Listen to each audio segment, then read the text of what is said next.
Welcome, everyone. We are live. I wanted to make sure we were live, so I extended the countdown. But welcome. If you're here, make sure you to come in the chat box and say hi. For those who don't know me, my name is Harleny Vasquez. I am a fellow career coach and a fellow social worker. And this is my Get Higher October series. Woo! I'm so excited today. We have my fellow Growth Academy member, Ryan, who is a high performance leadership coach. Welcome, Ryan. How are you? How's it going over there? I know you're in Alaska. I'm doing very well. Thanks for having me on. Yes, the lake just froze behind us, so we are enjoying a nice winter coming in. We had our first snow, but she's being easy on us now.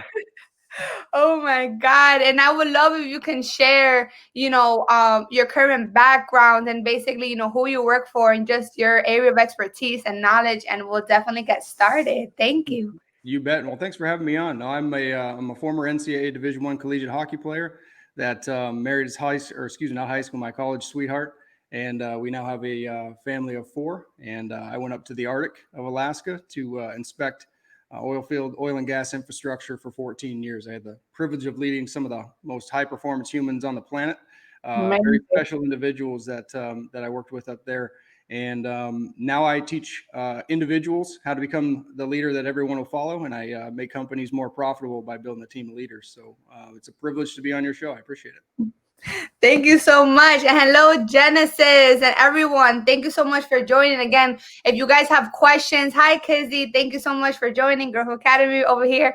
But make sure any questions, please comment them below and we will get through them. So let's get started again. Thank you so much for, being a part of my show. So I would love if you can start sharing, some insights for, fellow job seekers, whether it's, trying to seek opportunities or whether they're trying to, get their foot in the door, just any insight that will be very valuable to them at this point in time. Oh yeah, you bet. I so uniquely qualified in that first I remember what it was like just leaving the locker room for me being a collegiate athlete. And I'll share with you a story. The worst interview I ever had. It was the very first one for the oil field, and I remembered what that felt like when I left, and I've always carried that, leading my teams and then building leaders within the organization, and share that story with them. So I'm happy to do that.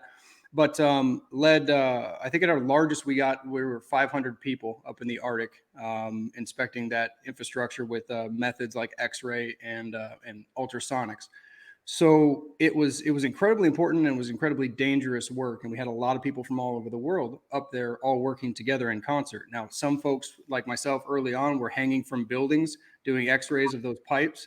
And we had automated crawlers running out in the field. We had people doing radiography and ultrasonics inside the facilities.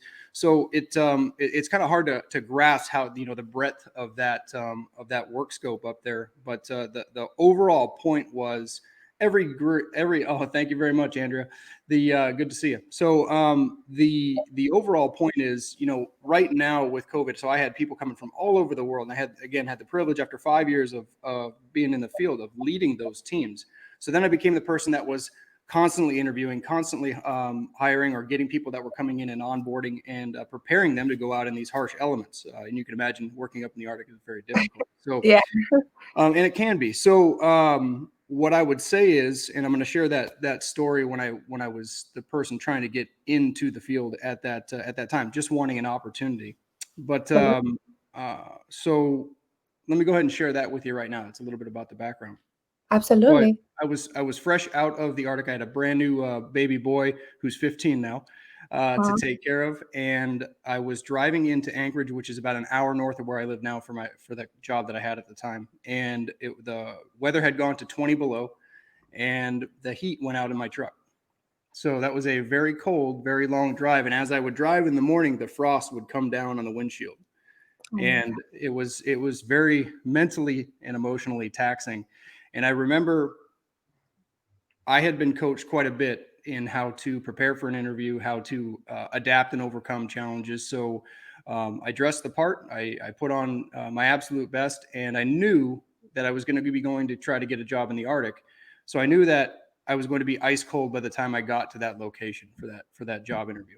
And so I showed up 20 minutes early, 25 minutes early. I got into the foyer, and my plan was to warm up for 20 minutes before the interview started. The receptionist, when I was there, two receptionists that were there, informed the other person that I was early, which that guy came out and was very irritated that I was early first. And he said, well, we might as well get started while you're here. Came and gave me a handshake. It was ice cold. And all I had to offer at the time was all of my athletic experience. And I had 4 years of playing hockey all over North America. I had adapted and overcome challenges. I left home early while I was still in high school to go play hockey. So all I had was athletic experience, and attitude, heart, and desire. And the interviewer cut me off at every single question, never let me explain. And I said, well, I'm trying to explain that to you, sir. And he said, yeah, I know you've been an athlete. I see that here. What separates you from the other 1,500 people that are in this pile? And I was floored. I couldn't believe that the individual was that rude. And I said, I'll never quit on you. And he said, oh, there's nothing for you here. The only reason that I pulled your resume out of this entire group is your former coach's wife works down the hall. Wow.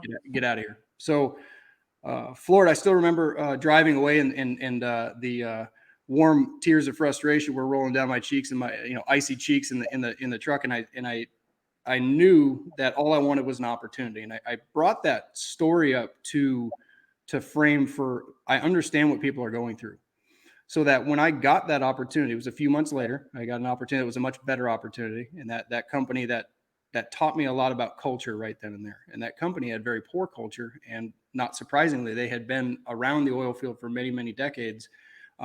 They disappeared shortly after that. Wow. And so we started building culture where I was from day one. Hey, Taurus.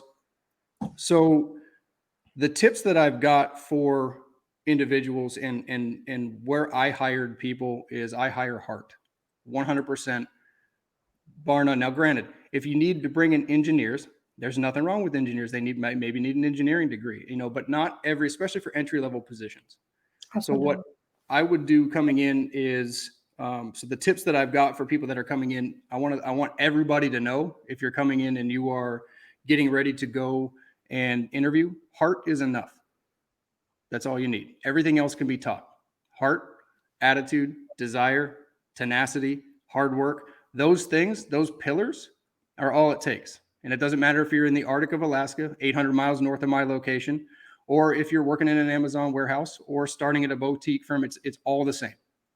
All of those characters are all you need. Everything else can be taught. Now, if you show up with a great attitude, if you show up to the interview with a smile, I say a smile in your heart. It's a little bit of a dichotomy from the knuckle dragging hardcore work that I've ever had that we did up in the Arctic.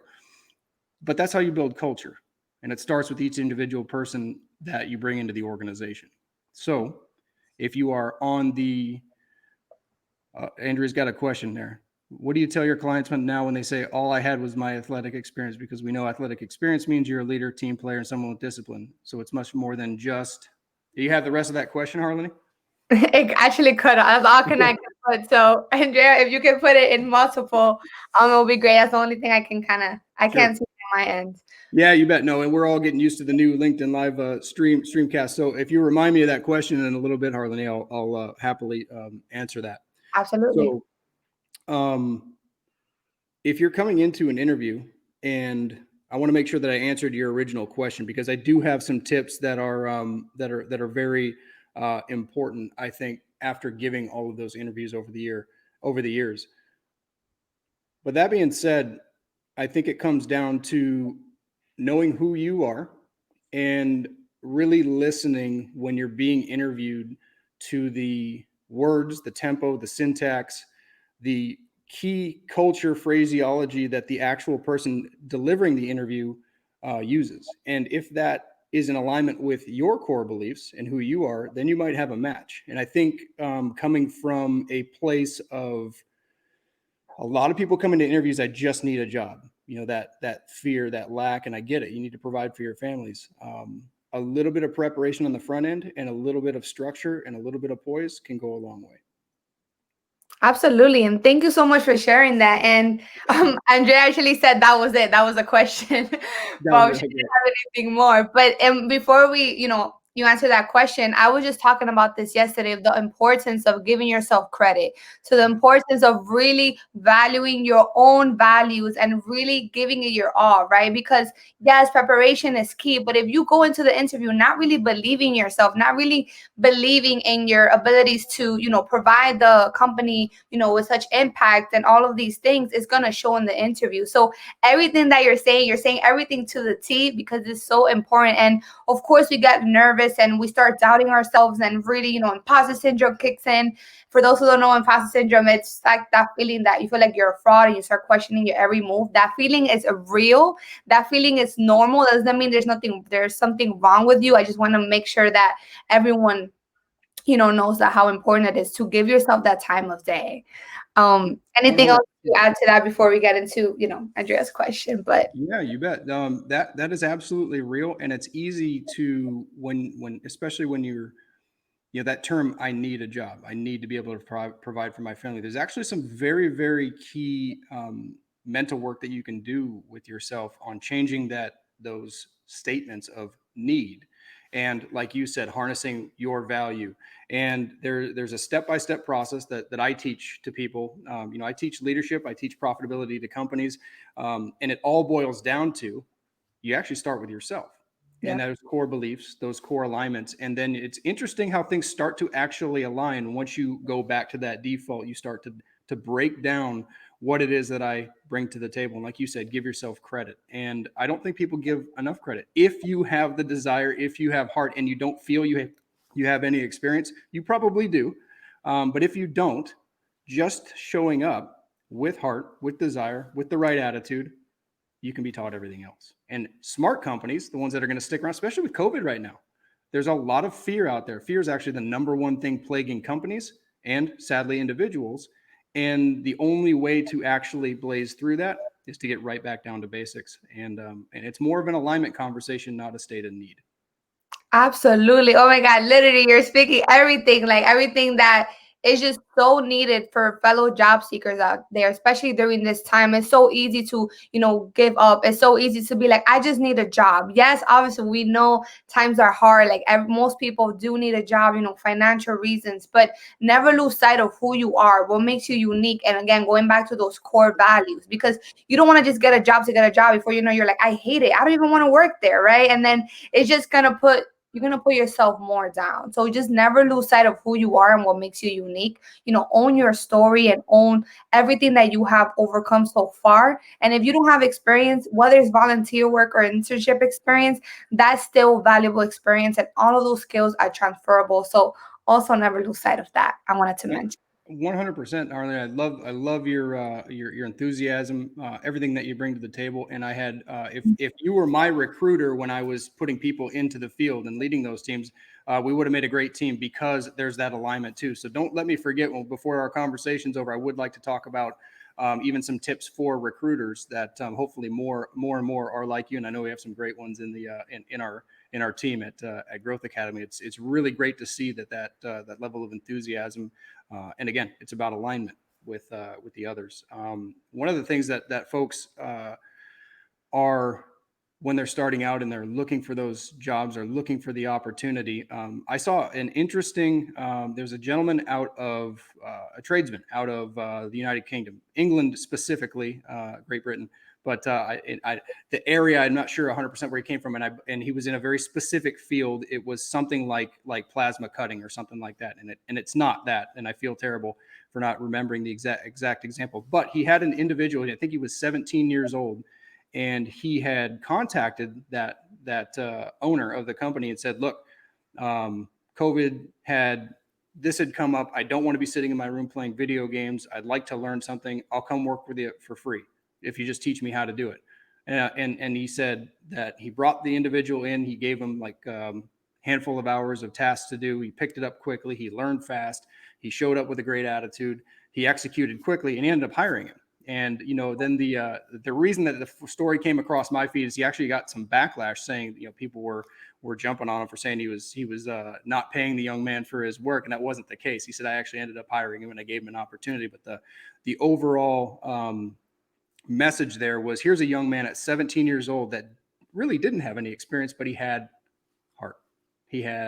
He wanted more, and he showed up and he got, excuse me, he showed up and asked the question and said, "This is what I can give you." And that's probably one of the best tips that I could give anybody that's going into any interview. That would be number one: lead with what you can give the team, and that might just be your attitude. But lead with what you can give. The doors are going to open up for you. Absolutely. Compassion, commitment, passion goes a long way. Like you said, that heart. Like Yep. never forget who you are. I love it.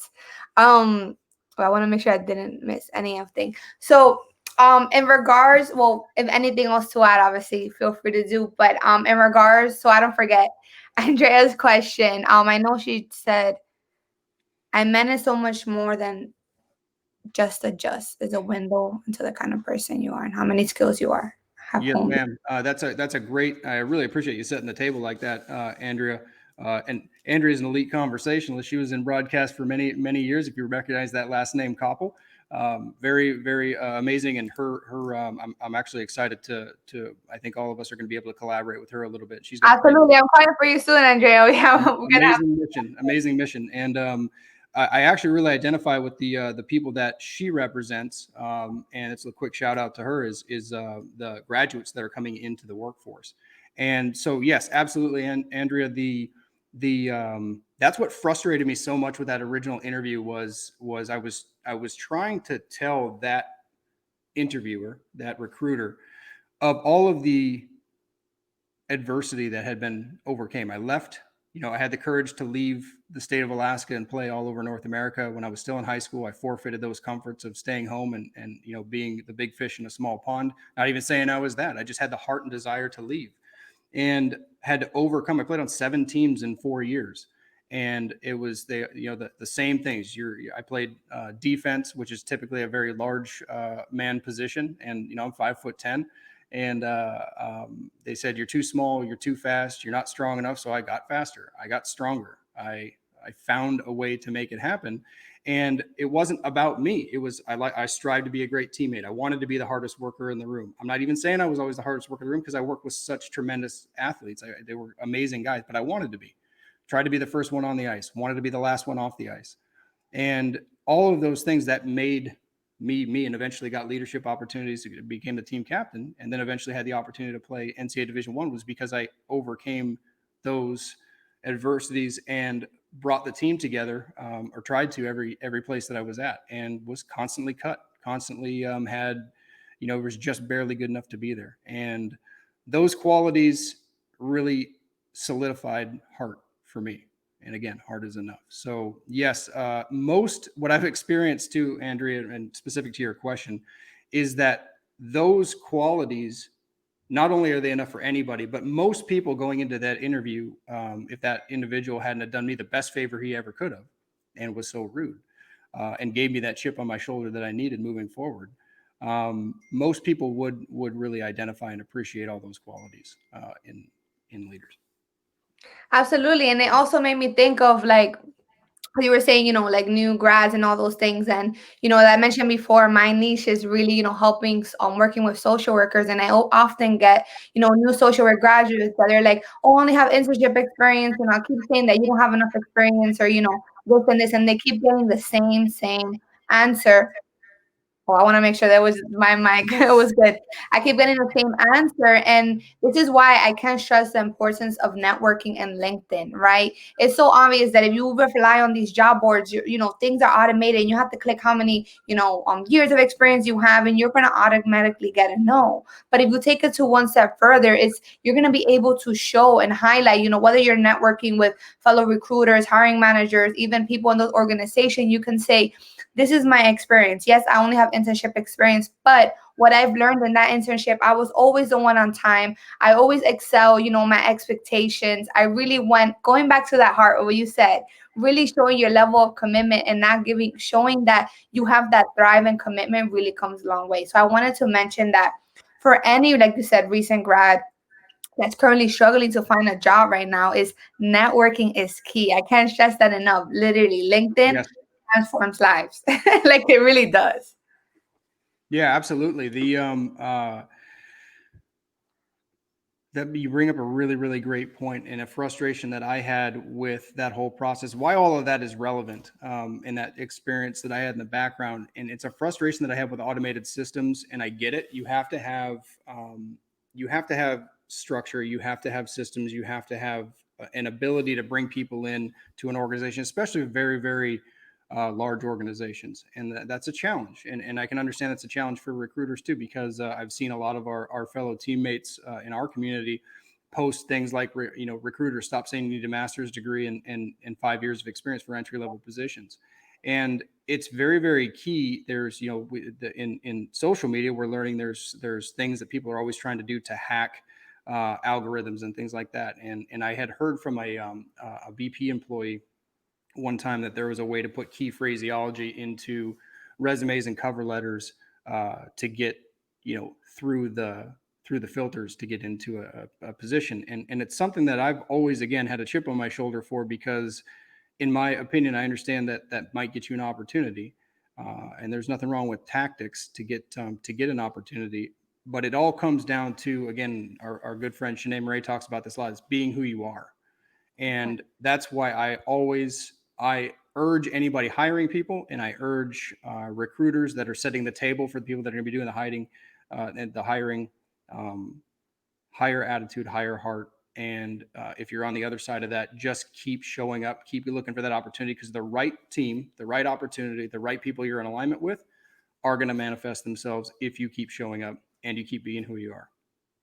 Absolutely. I mean, consistency is key, and always going back to, being, again, being who you are, being that authentic self, and just being kind to yourself along the way. Whether you're a recruiter, whether you're a job seeker, things are very tough right now. And of course, right, like you said, organizations have to have their systems in place, but it's always about never losing sight of what is the bigger goal, right? Whether you're making an impact for an individual, an organization, or you name it, it's just never losing sight of that end goal. You make a great point, and it really all comes down to people, and that's where leading teams is so crucial, and teaching leaders. And leaders can be taught right from day one, from the entry level employees, and that's how you build a culture, is starting at day one. And I say this a lot: one conversation, one opportunity, one interaction, one project at a time, and one person at a time. And that's so important. I mean, companies will pay millions of dollars to try to say, come in and teach us how to, we need to learn how to embrace culture. And they will waste a lot of money on things that don't teach you how to embrace culture if they don't have those common core understandings of it all comes down to people. It's simple, not easy. I know, yeah, nothing's ever easy, but it really comes down to what meaning are you make, like what definition are you giving it, right? Regardless of the experience. Like, let's say you got turned down from an interview. Are you going to learn from that? Are you going to embrace, that experience? Or are you going to be very hard on yourself to the point that you're just going to give up? Right. Really embracing each challenge as a lesson. Guys, if you have questions, also please comment them. I want to make sure that, we use this time very wisely. And if watching the replay, make sure to hashtag replay. I would love now to hear any insights on, I know your background's definitely like leadership and building teams, just along those lines, of anyone or fellow job seeker or just organization who wants to like build, I guess, themselves to the next level. What tips will you have for them? Yeah, absolutely. So again, that's one of the wonderful opportunities I had, when I had the chance to lead, and it took us 14 years to build a culture.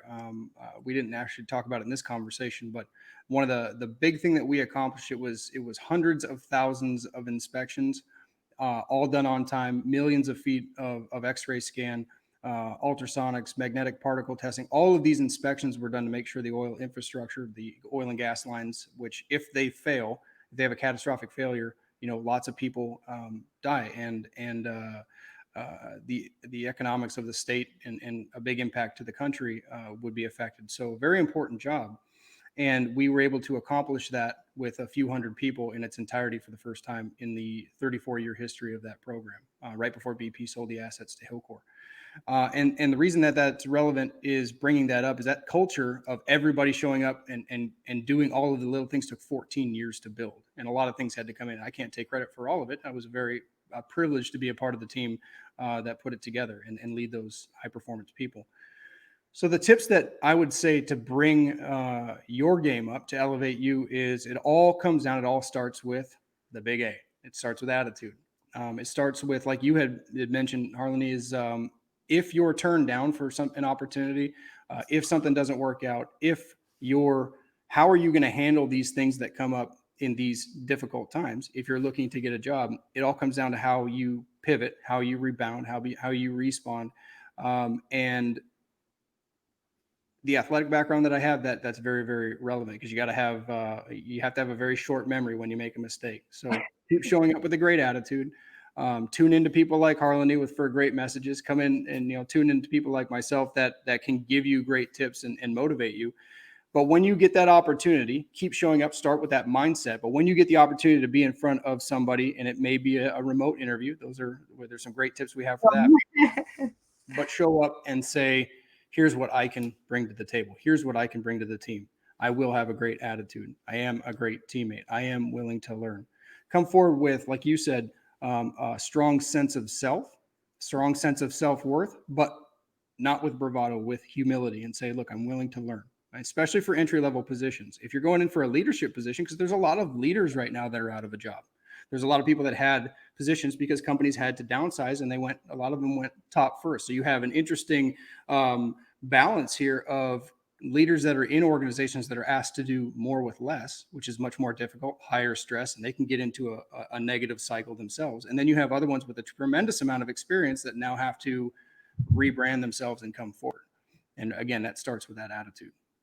Absolutely. And as we all know, the brain is very powerful. So when you're currently, in that mindset of like, okay, I keep being rejected, right? Just really take again, everyone is resilient in their own way, but you just need to give yourself and allow that the opportunity to reflect upon yourself, right? Because when you're currently applying, you're currently interviewing, you're constantly being rejected. Trust me, I get it. I've been a job seeker before. You can be like, oh my God, what's wrong with me? No one wants to hire me, blah, blah, blah. And you just have all of these like negative limiting beliefs about yourself. And it's very important to take the moment like, okay, if you're having a bad day, it's okay to have a bad day. I'm not saying that you have to be like upbeat 24/7. Like, we are human, we are allowed to feel. The difference is like, okay, yesterday, I got rejected from that job. I'm just gonna take the day to reflect, engage in self-care, do what makes me happy. The next day, I'm gonna pick it back up. Okay, what happened? What could I really take the moment? And usually if you get a rejection email, you can reply back saying, hey, thank you so much for the opportunity. Would it be possible for you to provide me with feedback? I'm always willing to, enhance my, interviewing skills and all of those things. Most recruiters will reply back. And if they don't, again, do not take it personal. It's Yeah, so, trust me, it's so easy to take everything personal. You're like, oh, great, it was me. But you never know what it could have been. It could have been that they hired an internal candidate. It could have been that they got rid of the position. Just you will never know. And what I'm trying to say is just do not be so hard on yourself. Just take the day no, to reflect and keep pushing. yeah, you bet. I've got some tips for the interviewers and then for the people that are doing the interviews as well. I would love Which, to hear it. yeah, you bet. I'd love to share.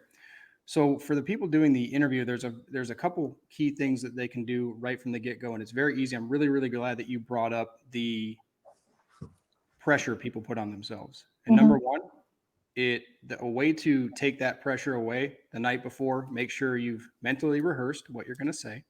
Make sure you have a handful of questions at the end that are not self-serving, that also highlight but show that you've thought it out. And we can go over a couple of those, some of the best ones that I've heard over a period of time. Make sure what you're going to wear, even if it's a Zoom interview or even if it's a phone interview, make sure that those things are already out. Make sure it's all preparation, very similar to athletics, very similar. I had an opportunity to be a firefighter up there in the Arctic as well. Firefighters check their gear. They check it frequently. They make sure that those things are there. So when it's actually game time, they can pivot and, they can save lives. Yeah. If you're prepared, you'll be calm.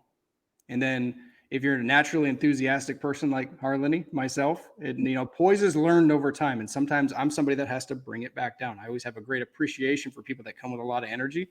Me And too. that means, yep, I can help people that are giving interviews, give them a couple of tips as well to help bring somebody else to a level of calm. But if you're going into an interview, night before is key. Make sure you get some good rest, get up early, get yourself a little coffee if you drink coffee, and be prepared. The best thing that you can do before an interview is something that most people don't even think of, and it comes from the athletic background that I have. It's rehearsing before the interview, say an hour, say 45 minutes, say 30 minutes, but even if you only have a few minutes, we all have lives that we're living, is rehearse in your head the times in your life that you've been successful, Yes. the wins that you've had before. It comes back to psychocybernetics. If you've never read that book, pick it up. The wins that you've had before will align you with those good feelings that you've had. And we did it in athletics a lot. It's mental rehearsing beforehand, and then take the good stuff, take the juice of that, and see yourself doing great things for the company that you're interviewing for. Even if it's a terrible interview, even if it's somebody that you just won't be in alignment with, you're still going to be that person. It's still going to come across. You're going to come across poised. You're going to come across confident, and you're going to come across with that smile in your heart. And if there's a smart person on the other end, a person that's building a great culture, they're going to pick up on that right away.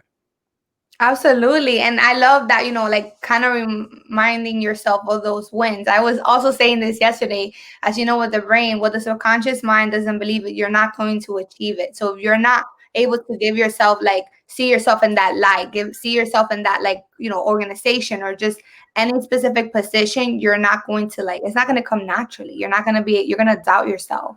And Kitty said, what can be done to make Zoom interviews better? And before you answer that question, I do want to mention, record yourself. Whether you can record yourself on Zoom so you can hear yourself how you sound is very important, right? I'm very obviously high vibe. And sometimes when I get so excited, I talk very fast.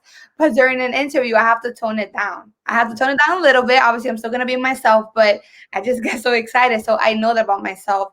So I'm able to, sometimes with my accent, certain words and things like that. But what I'm trying to say is record yourself on Zoom, record yourself on the phone, and really hear yourself answering those questions. So I wanted to mention that as well. Record yourself's a great one. And when I took debate in high school, and I recommend to anybody that has kids, or if I don't think kids can watch LinkedIn, but if you have kids, get them into those classes if they're still available.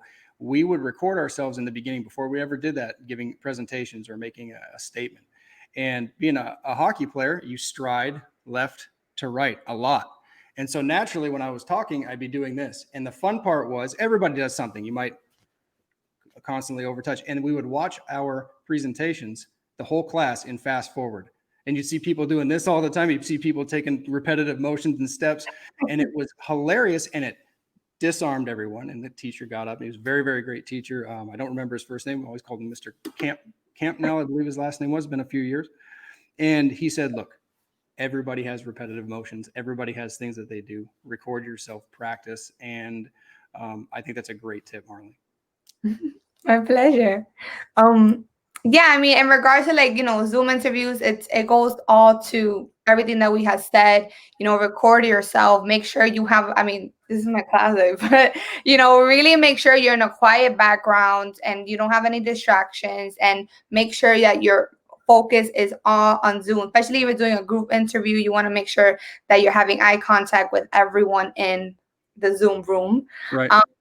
And dress up like you're going to interview. It doesn't matter. It's just going to give you more of that confidence, right? Obviously, if you don't want to wear shoes, you don't have to, but still dress up. Yeah, absolutely. It one of the tough things is when you're face-to-face interviews, when we go back to it, it's really, really important to have right eye to right eye contact, and not the entire time staring at them, but it's important to make that connection. Learned that years ago in anthropology class. The difficulty we have with Zoom right now, and on this new platform that we're learning with the LinkedIn Live, it's the same one that I use. I really want to connect with Harleny, and I have to remind myself to look up, and see that. It's important, and we have a little bit of distance, and these systems aren't perfect yet, and everybody's going through it. So a great way to make the Zoom interviews better is to absolutely all the things that you said, record yourself, practice. I'd say, again, it comes back to what I would give a lot of interviewers the same tip is to just be yourself. And with seeing that come through, get in and do more Zoom interviews, get in and do more group interviews if you have them. If not, get on YouTube or any other streaming service and look at what those look like, and see when you see what happens if somebody jumps in, if they cut somebody off, if they're monopolizing the time. People with enthusiasm, myself included, sometimes that happens. And so those are, practice makes perfect.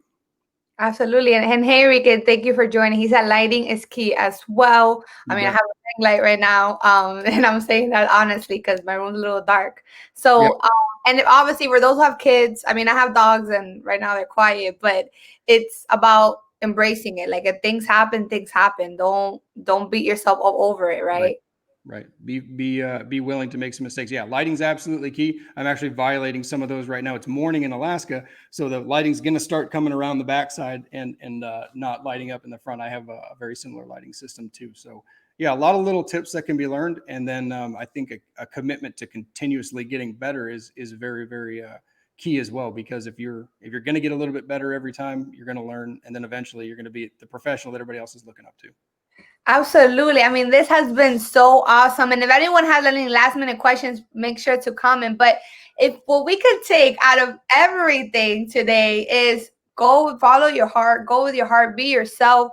Do not be so hard on yourself. Give yourself credit, trust the process, but most importantly, trust yourself because the right job is out there for you. And when one door closes, another one will open. And celebrate those wins prior to go into an interview and just give yourself that little booster. As an interview, you have to give grace as well. But before obviously we go into talking a little bit about you, about who you serve and your services, any last minute tips or anything additional that you want to add? I mean, you have provided so much value and I'm so grateful that you're part of my show today. Oh, I really appreciate it. I'm grateful for the opportunity, and it's great to connect and with like-minded people. So thank you so much for everything that you do. I would have loved to have had a recruiter like yourself, and I've worked with some really great ones over the years, and the best ones. And we've had our fair share of ones that were really stamping it out as well, and just trying to get us a high volume. Nothing wrong with that. The best recruiters, the best HR professionals, the best teams, and you can really get into culture. The best companies have people that are all like-minded, that have a very similar attitude, and there's some specific ways to get there. Um, the biggest reminder when you have a new hire coming into a company, whether you have experience or not, is understanding the big picture, the end in mind, a lot of people say, and knowing then that in your heart, and I talk about heart a lot, that you are going to be setting the table, that your tryout is day one. My first day in the Arctic was March 13th, 2007. And I knew that day, once that opportunity was there, that I was going to be starting. I didn't know at that time, I didn't even know that I was going to be setting a culture, but I said, I'm going to be me. I'm going to be a leader. I'm going to do everything that I can to bring to the table, make this company better, make this organization better, starting today. And I reminded a lot of people over the years that your tryout is today, and this was mine, and we start today. And then as that leader that was doing the interviews, we would really frame that for them and give them that big picture in the beginning. And I think that was the beginnings of a really great team that we built. Absolutely. I mean, thank you. And again, it's just never losing sight. And just when you see an opportunity, just going for it and just, again, trusting yourself along the way. Again, thank you, everyone who has attended. Ryan, I would love if you can share, who you currently work for. How can they find you? Anything that you're currently working on. And yeah, take the floor. You bet. No, thank you so much. If you're on LinkedIn, that's where I live. You can follow the hashtag Beast Leadership. It's an acronym for Be Excellent and Start Today. And what I do is, having all the experiences that I've had in the background, I take individuals and I turn them into a leader that everyone will follow. I empower leaders. In organizations, I make organizations, if I'm working with a company, more profitable by building teams of high performance leaders. Making direct, it's all the small things. We have some very specific tools and tactics in how we do that. We have the managerial background experience as well, but it's all of the small things that add up, that build a culture, that build unstoppable teams. And it is a lot of fun. Most companies have a lot of small things that they didn't even realize that they were doing, cash generating opportunities that are hidden within plain sight, as I like to say. So we do it in 4 steps. We identify, we empower, we execute, and we repeat. And that is, we find the money, we build the team, we empower the team, we get the money, we rinse and repeat. And if you can break things down into simplistic, executable tasks like that, and then you have the opportunity to help organizations build cultures, then they become self-sufficient. And those are the companies that are going to survive, especially now. Absolutely. Thank you so much. You guys heard it loud and clear. You know where to find him. And thank you so much again, Ryan, for being part of my Get Hired October series. Thank you, everyone who has joined.